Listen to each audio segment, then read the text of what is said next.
हरे कृष्णा।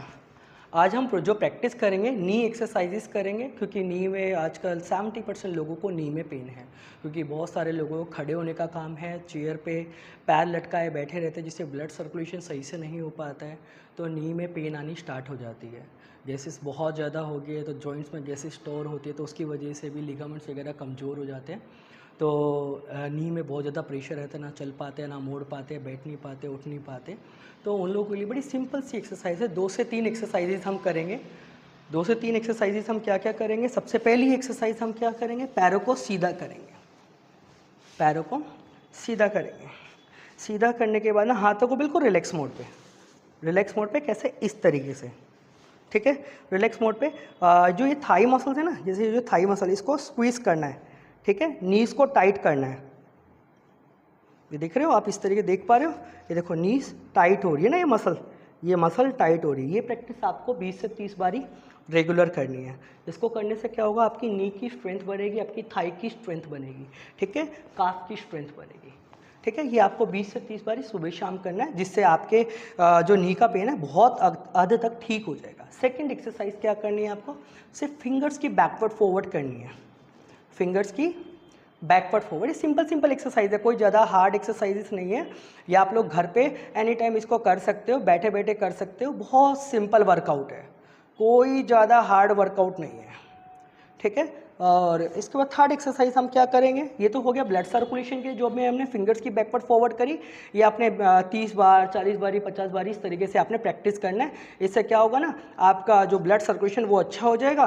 तो इससे ही वैरिकोस वगैरह के लिए भी बेनिफिशियल रहेगी, पर नीज के लिए भी अच्छी है। फिर उसके बाद थर्ड एक्सरसाइज क्या करेंगे हम?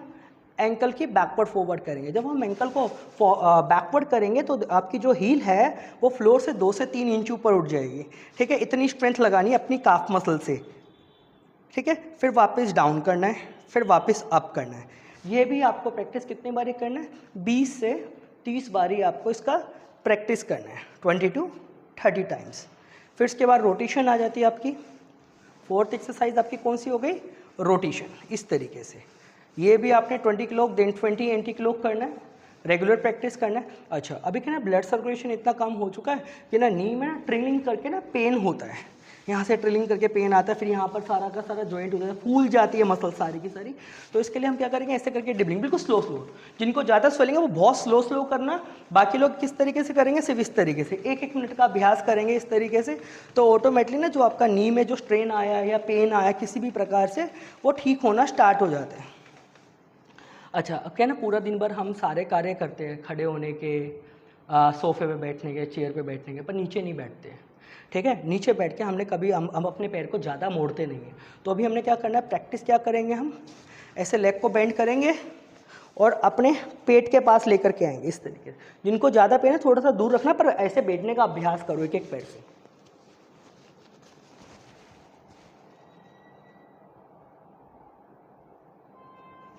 फिर ऐसे ही दूसरे पैर से अभ्यास। 10-10, 20-20 सेकंड बैठोगे ना तो ये ना नी की सारी मसल्स खुलनी स्टार्ट हो जाएगी, जो स्टिफ होके जो जुड़ गई है ना, कि अब आपका पैर मुड़ता ही नहीं है। तो ये उन लोगों के लिए, ठीक है। अब इसी में क्या कर सकते हो? देखो, अगर ज़्यादा पेन है तो मत करना, क्योंकि इसमें थोड़ी सी स्ट्रेंथ लग रही है। ज़्यादा पेन है तो आप क्या कर सकते हो वो भी बताऊंगा।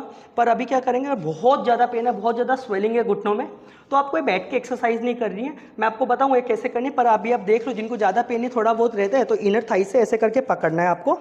टो को पॉइंटेड अप एंड डाउन। कितने बारी? 20 टाइम्स। पर जिनको ज़्यादा पेन नहीं है, स्वेलिंग नहीं है, अगर स्वेलिंग वाले अगर इसको करेंगे थोड़ा सा आई थिंक परेशान हो सकते हैं, तो इसलिए हम क्या करेंगे? इसमें अब स्ट्रेंथ कम लगेगी। कैसे स्ट्रेंथ कम लगेगी? सीधा लेट जाओ, पैर को उसी तरीके से पकड़ो। जिनको ज़्यादा स्वेलिंग है नी में या जिनको बहुत ज़्यादा पेन है वो लेट के इसका अभ्यास करना। 20 इससे कर लिए, फिर 20 इससे प्रैक्टिस करना है। पर देखो मैंने क्या करा, पैर सीधा हो रहा है, डजंट मैटर, ठीक है। आपका पैर सीधा हो या ना हो कोई दिक्कत नहीं है, बस आपने क्या करना है? पेट को प्रेस करना है, अच्छे से पेट को दबाना है। अब धीरे धीरे पैर को ऊपर नीचे करना है। बहुत सिंपल एक्सरसाइज है, ये आप घर पे लेटे लेटे कर सकते हो इसका अभ्यास, ठीक है, जिनको नी में बहुत ज़्यादा स्वेलिंग है। फिर दोनों पैरों को पकड़ करके इस तरीके से पैर को सीधा करने का कोशिश, ठीक है। इस तरीके से आप ये अभ्यास कर सकते हो, क्योंकि इसमें स्ट्रेंथ नहीं लग रही है, बैठ के जब हम करते हैं तो स्ट्रेंथ ज़्यादा लगती है। अगली एक्सरसाइज क्या रहेगी, हम दीवार के साथ एक्सरसाइज करेंगे। नेक्स्ट एक्सरसाइज दीवार पे कैसे करेंगे, देखो जिनको नी में, जैसे पूरा दिन भर मेरा खड़े होने का काम है, पूरा दिन भर मेरे को फील्ड का काम है, मुझे चलना पड़ता है और मुझे खड़े रहना पड़ता है, तो मैं क्या करूँगा, दीवार के साथ जब मैं ऑफिस से घर पे आऊँ तो घर पे आने के बाद मेरे को क्या करना है, दीवार के साथ अपने पैरों को स्टैंड करना है, अपनी हिप को टच करके ना दीवार से अपने पैरों को दीवार पे स्टैंड करना है, देन एंकल बैकवर्ड फॉरवर्ड करना है, 2 मिनट के लिए वहीं पे होल्ड करना है। आपका जितना भी नी का पेन है बहुत हद तक ठीक हो जाता है केवल उस एक्सरसाइज को करने से। तो हम करेंगे, कैसे करेंगे एक बार आप देख लीजिए। पेन में आराम मिले, नीज़ में या लेग्स में सेंसेशन हो जाती है बहुत ज़्यादा, या ब्लड सर्कुलेशन नहीं हो रहा है, बहुत ज़्यादा आपको पेन हो रही है, तो बहुत सिंपल एक्सरसाइज है, आप लोग ज़्यादा कुछ नहीं कर सकते। तो आपने क्या करना है, घर पे आकर के बेड के साथ, या मैट हो तो बहुत अच्छी बात है, अगर नहीं है मैट तो बेड के साथ अपना दीवार पे आपको पैर रखना है। किस तरीके से, एक बार देखिए, लेग्स को बेंड किया हल्का सा, पैरों को इस तरीके से सीधा रख लिया।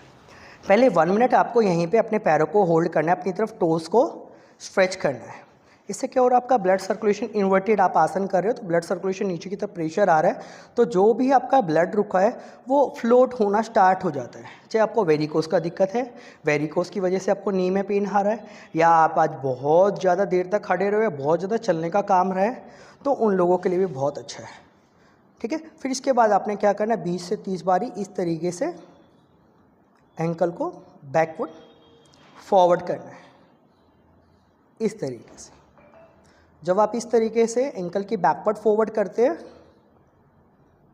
तो आपके नी में एक बहुत अच्छा स्वाभाविक स्ट्रेच आता है जो आपको अच्छा लगेगा। एथलीट के लिए भी अच्छा है, जो एथलेटिक है ना, जो बच्चे रेगुलर रनिंग करते हैं और शिन मसल में दर्द हो जाता है, तो ये शिन का सारा दर्द खत्म हो जाता है केवल ऐसे एंकल बैकवर्ड फॉरवर्ड करने से। अच्छा, करने के बाद ना, जैसे मैंने अभी 20 to 30 टाइम्स मेरे कंप्लीट हो गए, 20 to 30 टाइम्स कंप्लीट करने के बाद आपको 2 मिनट्स के लिए यहीं पे लेग्स को होल्ड रखना है। थोड़ा वाइब्रेट भी हो सकती है, तो घबराना नहीं है आपको। अगर ज़्यादा वाइब्रेट हो रहा है अगर आपका पैर, तो 1 मिनट ही होल्ड करना, ज़्यादा देर होल्ड मत करना, सिर्फ 2 मिनट तक होल्ड करना है। अगर उससे पहले ज़्यादा वाइब्रेट हो रहा है तो आपको अवॉइड करना है।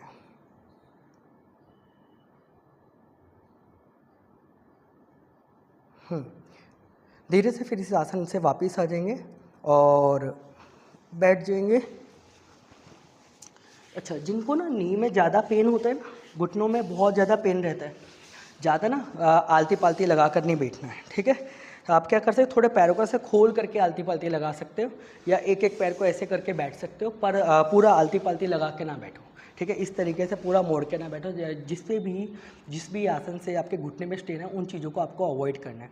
और कोशिश करना है कि अगर आप चेयर पे भी बैठे हो तो चेयर पे भी बैठे बैठे कोशिश करो कि या तो नीचे स्टूल लगा लो, थोड़ा सा पैरों की ऊंचाई ऊपर की तरफ आ जाए, तो अपने आप ना स्ट्रेन आना बंद हो जाता है। जो पैर लटका के बैठते हैं ना, कभी कभार पैर लटका के चेयर पे बैठने से भी नी में पेन स्टार्ट हो जाता है, तो आप लोगों को थोड़ा सा ध्यान रखना है। हरे हरे हरे कृष्णा।